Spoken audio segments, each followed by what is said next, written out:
Okay, so I wanted to make a third and final video on the cricket raising process, and that way it's been about a month and a half or so since I started, and it kind of gives you a time lapse on how they develop and how to raise them and stuff.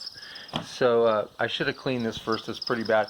But anyway, these are the small crickets that I filmed in the first one, and as you can see now, they're fully mature adults, happy, healthy, chirping a lot. I still have soil trays in there for them just because they like it, and they eat a lot, and their favorite food, as you can see, is greens. So anyway, these guys are fully mature now, and the babies that I had, the little pinheads that were just starting to emerge, as you can see, are growing, and they're in their adult habitat now, and there's just thousands of them. That's 4 trays worth of babies, and there's some that are just little tiny pinheads that you can barely see, the size of ants, and some that are like over a 1/4 inch long now, so they're growing fast. So what you have to do is that you have to take the food and put it in a coffee grinder and grind it up really fine when they're small, and then you have to make bridges with leaves so they can get in and out of stuff, in and out of the food and water dishes and down to the ground and stuff.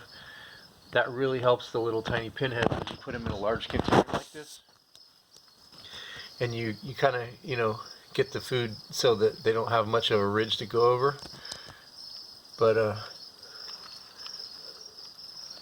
there's thousands of them in here, so same thing on this side. And I'll just build up the containers, the egg cartons, as they grow, because they'll need it. So and then finally, the tank that I had the